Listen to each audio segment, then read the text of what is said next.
세계적인 저금리 기조 속에 투자처를 찾지 못한 자금들이 P2P 시장으로 들어오고 있습니다. P2P란 불특정 다수의 자금을 온라인으로 펀딩해서 수익을 돌려주는 핀테크의 한 종류인데요. KB금융경영연구소에 따르면 세계 P2P 대출 시장의 규모는 88억 달러. 기존 금융 규모에 비하면 아직 미약하지만 성장 속도를 봐야겠죠. 연평균 무려 130%로 급성장 중이라고 하니 앞으로가 훨씬 기대되는 산업인 것은 분명해 보입니다. 오늘 장외주식 4989에서는 국내 P2P 대출의 선두업체 랜딧의 김성준 대표를 직접 만나봅니다.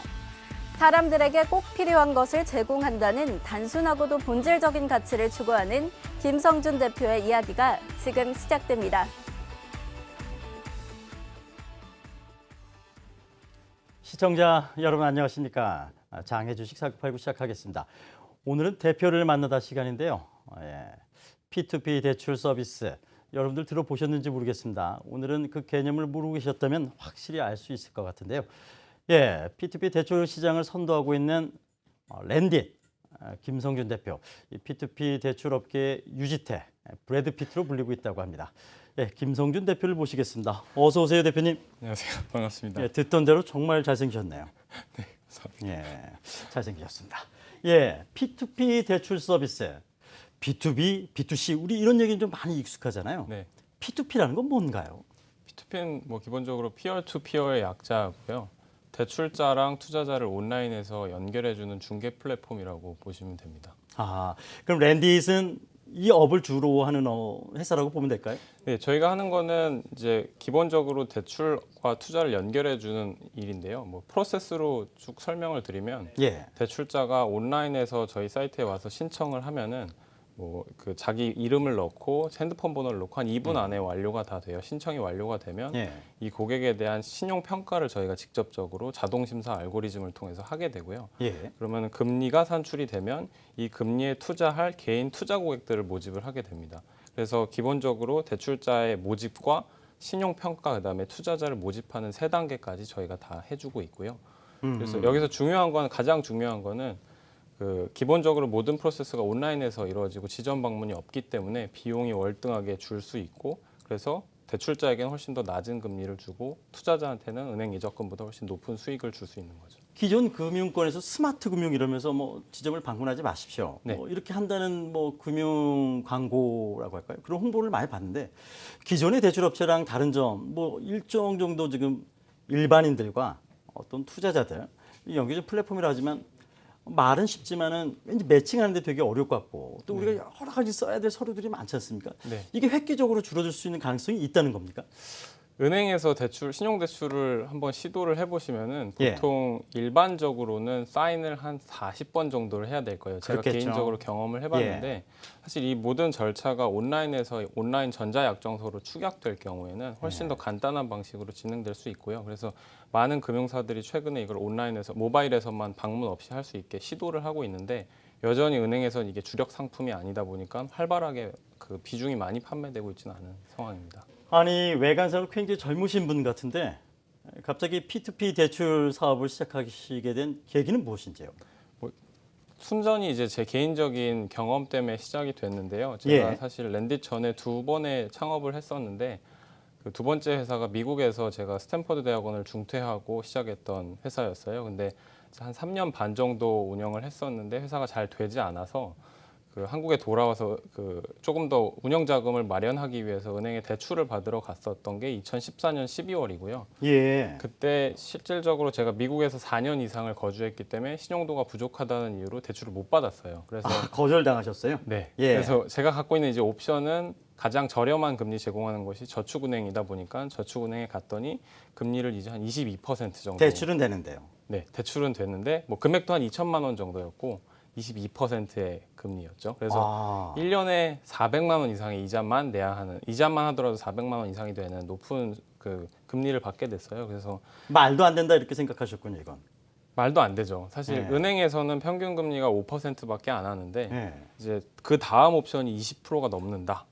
사실 논리적으로 이해가 안 되죠. 사람의 상환 능력을 보면 이제 위험도는 곡선으로 이렇게 증가해야 될 수밖에 없을 텐데 지금 그렇군요. 한국에서 금융시장의 그 금리 체계는 계단식이에요. 5% 아니면 20% 아니면 이제 대법 30% 이렇게 올라가게 돼서 이제 그 이거를 완만한 곡선으로 만드는 비즈니스 모델을 갖고 있는 게 저희 같은 P2P 대출 업체고요. 그 이걸 처음에 알게 됐던 계기는 미국에서 2014년 12월에 마침 나스닥에 상장을 한 랜딩클럽이라는 회사가 있어요. 아, 미국에는 이미 이러한 시장이 형성이 돼 있군요. 네네. 예. 이미 전체 그 신용대출 시장의 4% 이상을 차지를 하고 있고요. 제가 그 당시에 이제 한국에 와서 개인적으로 실험을 해봤더니 7.8% 금리밖에 안 나오더라고요. 그래서 직접 대출 신청을 해봤고, 그래서 그때부터 한국 시장에 대한 그 관심을 많이 갖고 얼마나 신용대출 시장이 큰지, 왜 우리나라에서는 이게 없는지에 대해서 알아보기 시작을 하게 되면서 그로부터 이제 3개월 후에 본격적으로 한국에 돌아와서 이쪽 사업을 시작을 하게 됐어요. 아, 그럼 우리나라의 P2P 대출 사업을 하시는 최초의 회사였다고 보면 되는 겁니까? 아니면 기존에 없었나요? 기존에 그 2007년경에 2개 회사가 활발하게 활동을 하다가 그 당시에 이제 어느 정도 그러니까 사실상 주목을 많이 못 받았죠. 근데 그 이유가 너무 새로운 모델이다 보니까 이미 뭐 해외에서 검증되지도 않았던 새로운 모델이다 보니까 너무 앞서갔군요. 네, 사실 뭐 타이밍 문제가 좀 있지 않았을까 생각이 되고요. 근데 그로부터 이제 7년 후에 미국에서는 3개의 회사가 상장을 하고 전체 금융시장에서 굉장히 중요한 역할을 하다 보니까 한국에서도 이제 조금씩 이제 다시 뭔가 불이 일어나기 시작을 했어요. 그래서 저희 전에 한 업체가 시작을 했었고 그 이후에 저희가 이제 시작을 하고 그 이후에 지금은 거의 뭐 20개 이상의 업체들이 새롭게 들어오고 있는 이 상황입니다. 서비스를 하고 있군요. 네, 맞습니다. 예. 아, 대단하군요. 뭔가 부조리하고 불합리한 것을 봤을 때 이것을 타파하기 위해서 무슨 일을 시작한다는 것은 참 쉽지 않은 건데 그런 일을 해냈다는 것도 참 대단합니다. 나라가 싫다고 그 나라를 건국할 수는 없지 않습니까? 근데 사업은 할 수 있군요.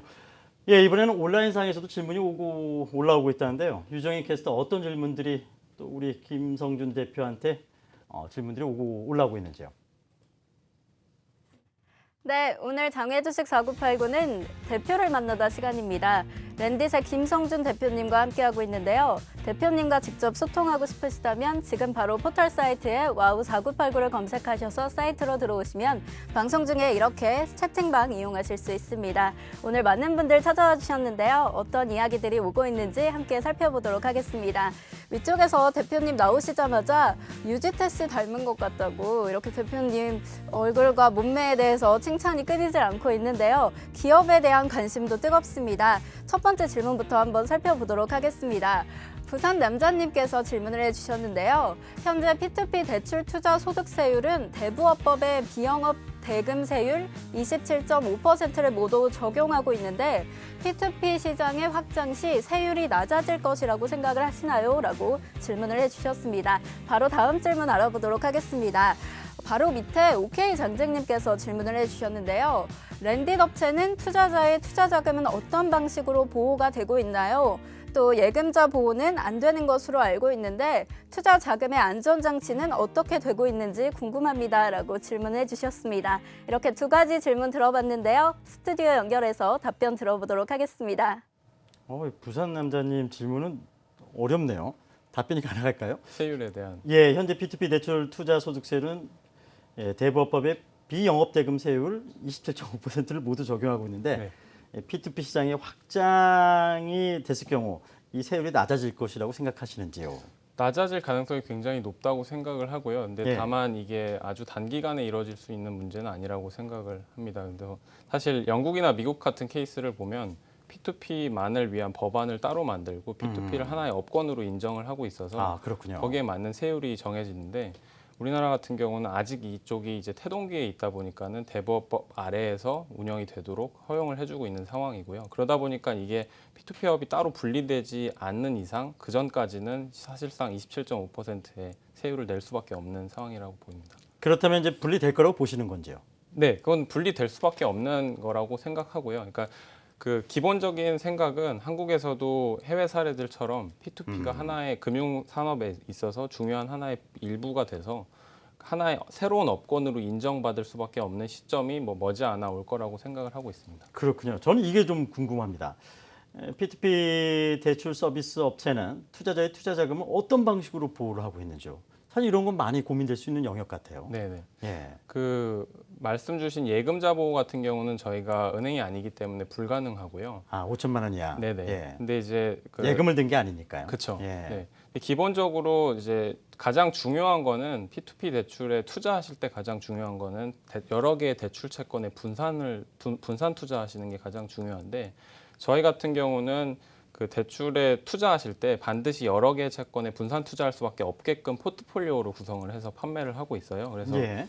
뭐 그 예를 들면은 지금 저희가 10호 투자 포트폴리오가 열려 있는데 여기에는 지난달에 발생한 104개의 채권에 대해서 투자하실 수 있는 포트폴리오 상품이고요. 예를 들어서 제가 100만 원을 투자를 하면은 이 104개의 채권의 금액 비율에 맞춰서 한 번에 분산되게 돼 있어요.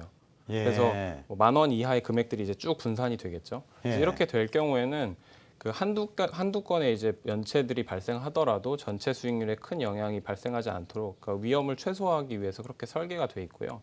그래서 한 건 한 건의 개인 투자자들이 대출 한 건 한 건에 투자할 수 없게끔 저희는 그 영업을 운영을 하고 있습니다. 그럼 두 가지 측면에서 좀 얘기를 해보겠습니다. 제가 대출을 받고 싶어요. 제가. 그 랜딧을 방문하면 안 되는 거죠. 온라인성으로 한다고 했으니까요. 저는 네, 어떻게 해야 되는 거예요, 그럼요? 실제로. 대출을 제가 받고 싶습니다. 네네. 한 4천만 원, 5천만 원. 네. 급전이 필요합니다. 네. 그럼 사이트를 방문하면 되는 건가요? 네네. 모바일로도 가능한가요? 모바일로도 가능하고요. 그래서 제가 랜딧 사이트에 들어갔습니다. 예. 들어가서 어떻게 됩니까? landit.co.kr에 들어오시면 뭐 핸드폰으로도 충분히 들어오실 수 있고요. 그 들어오시면 바로 저희 사이트 안에서 얼마를 대출을 받고 싶으신지, 기간을 얼마 받고 금액 싶은지. 신청하는 난이 있군요. 네네. 내가 5천만 원 한 6개월 쓰고 싶다 이렇게 신청할 수가 있어요. 예, 네네. 그다음에 저희가 이제 최대 3천만 원인데 예. 3천만 원 뭐 24개월로 빌리고 싶다라고 선택을 하시면 바로 이제 저희 사이트 안에서 그 핸드폰 번호만 제공을 해주시면은 본인 확인에 대한 절차가 이루어지고요. 아니 남의 핸드폰을 넣을 수도 있지 않습니까? 남의 핸드폰을 넣을 수 없도록, 그러니까 바로 저희가 신청을 하면은 본인 확인에 대한 문자를 보내드려요. 또 그런 인증 작업을 네네. 거치는군요. 네, 예. 최소한의 이제 보안 절차가 갖춰져 있어서 예. 본인이 아니면은 진행을 할 수 없게끔 예. 시스템이 갖추어져 있고요. 예. 그래서 대출 신청을 하시면은 바로 뭐 그 한 몇 초 안에 결과적으로 금리가 몇 %인지가 뜨게 돼요. 어떻게 그렇게 뜨는 거죠? 그러니까 저희가 자체적으로 그 내부 자동 심사 알고리즘을 개발을 해둬서 그 일단 대출을 신청을 하시면 국내 최대 신용평가사인 제가 지금 이제 화면에 한번 나오는 거군요. 보여드릴게요. 그러니까 똑똑한 선택 랜딧 대출. 네, 여기서 예. 대출하기를 누르시면 예. 그 이제 금액하고 대출 1,000만 원, 기간이 12개월. 나오죠. 그래서 예. 예를 보시면은 여기서 중요한 거는 카드론이나 캐피탈이나 저축은행에서 그러니까 다른 금융기관에서 빌렸을 때 평균 이자가 어느 정도인지가 나와요. 예. 비교를 해보면 저희가 카드론이 이제 평균 금리가 한 18% 정도 되는데 저희는 평균 금리가 한 10% 정도 되고요. 캐피탈사 같은 경우는 20%가 넘어가고 저축은행도 20%가 넘어가죠. 그래서 1,000만 원 12개월에 빌릴 때 어느 정도 이자를 내야 되는지에 대한 비교가 바로 나오고 저희가 이제 금리 한도 조회를 확인을 누르면은 여기서 이제 기본적으로 제가 얼마를 빌리고 싶어 하는지 뭐 생년월일 그다음에 휴대폰 번호 이메일까지 쓰시고 다음 단계로 넘어가시면 아까 말씀드린 휴대폰 본인 확인 프로세스가 진행이 되고요. 그러면은 그러니까 저에 대한 이제 심사가 진행이 되고요. 네네. 알고리즘에 따라서. 네. 그 심사에 이제 데이터가 되는 거는 저희 같은 경우는 이제 국내 최대 신평사인 나이스와의 계약을 통해서 나이스가 갖고 있는 여러 가지 금융 활동에 대한 기록들을 고객님에 대한 금융 활동 기록을 저희가 받아보게 되고요. 그럼 이제 알고리즘을 통해서 이 사람의 위험도가 어떻게 돼서 저희가 크레딧 스코어라고 부르는 게 있는데 뭐 680점이다. 그래서 이 사람은 랜딧 등급으로 5등급이니까 금리가 뭐 7.8%다. 이렇게 이제 고객님한테 바로 보여줘요. 그러면은 그걸 보고 진행을 원하시면은 저희한테 이제 그 두 가지만 보내시면 돼요. 그 본인을 인증하는 뭐 주민등록증 사본이라든지 그러니까 본인 인증하는 사본하고 그다음에 소득증빙 자료만 팩스나 이메일로 보내시면 바로 대출금이 지급이 됩니다. 전화 한 통이면 오케이가 아니라 이거는 같은 네. 온라인에서 신청하면 오케이라는 뜻인데 그런데 문제는 네. 제가 신용도가 좀 사실 은행에서 받을 수 없으니까 뭐 이쪽에서 제가 뭐 대출을 받고자 네네. 할 거 아니겠습니까? 네. 제 신용도가 조금 안 좋다 싶으면 거절을 당할 수도 있나요?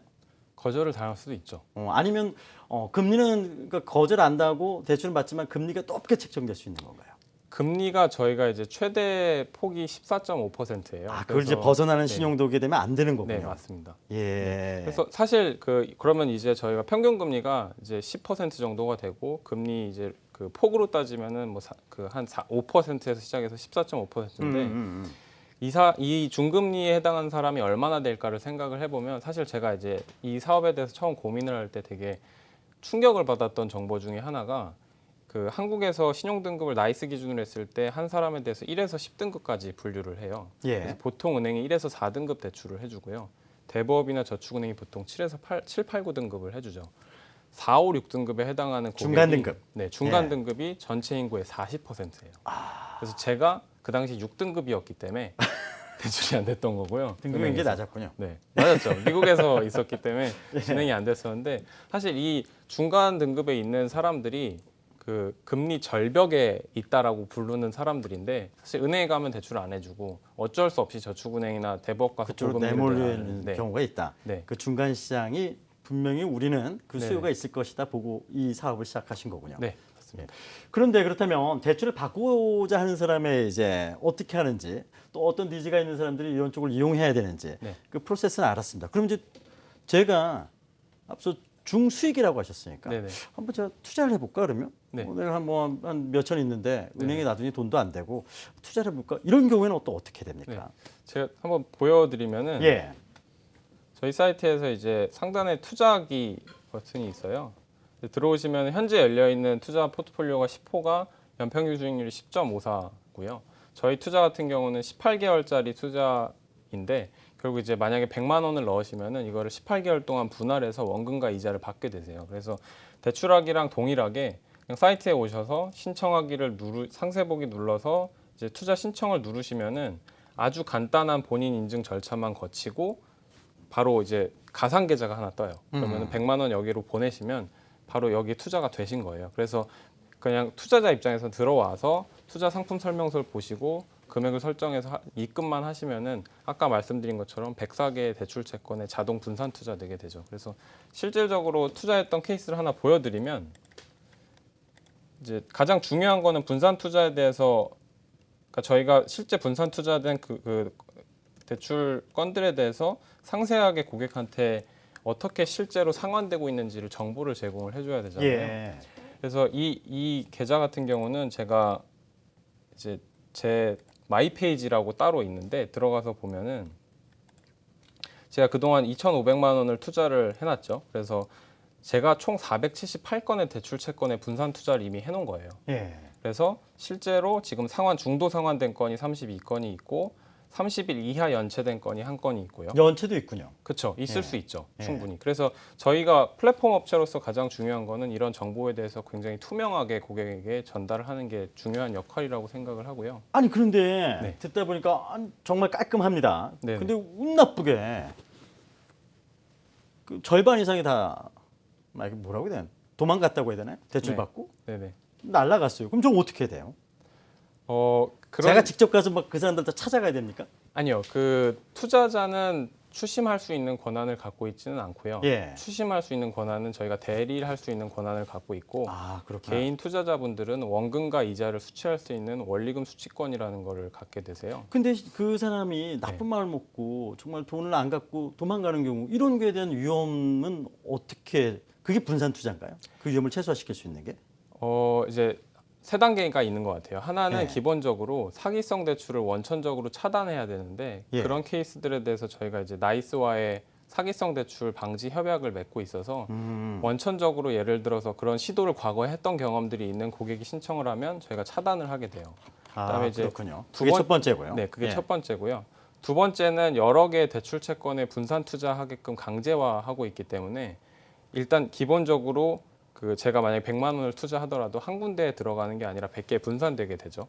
그리고 두 번째인데 그럼 시뮬레이션을 해 보셨습니까? 그럼 어느 정도의 위험률에 최대한 네네. 노출되는 게? 네, 그래서 이제 세 번째가 그 시뮬레이션에 대한 거예요. 저희가 네. 이제 투자 상품을 104개의 대출 채권을 하나의 포트폴리오로 묶을 때 그냥 단순히 여기에 여러 개 채권을 묶는 게 아니라 여러 가지 스트레스 테스트를 하죠. 그래서 실제로 저희 그 대출 고객의 평균 나이스 등급은 3.95 등급 정도가 되는데 예. 이 고객들에 대해서 전 국민 데이터로 봤을 때 부도율이 어느 정도인지를 일단 측정을 하고요. 그래서 104개 중에서 뭐 2개, 3개 건들이 연체가 발생했을 때 실제로 수익률이 얼마나 영향을 주는지에 대해서 테스트를 하고 그 전체적인 캐시플로우를 보고 상품을 만드는 거기 때문에 투자자 입장에서는 그 저희가 통계적인 숫자를 가지고 낸 숫자들이기 때문에 어느 정도 신뢰할 수 있는 정보라고 볼 수 있고요. 예. 절대 감으로 하는 사업이 아니군요. 굉장히 뭐 요즘 알파고 유행했는데 이게 어떤 굉장히 여러 가지 알고리즘과 로직을 통해서 위험을 최소화하면서 또 투자자에게는 수익을 줄 수 있는 그런 사업 구조. 저도 잠시 흥미가 땡긴다고 해야 되나요? 저도 한번 투자해보고 싶은 마음이 드네요. 예, 이번에는 온라인으로 다시 가보겠습니다. 유정인 캐스터 어떤 질문들이 올라오고 있죠?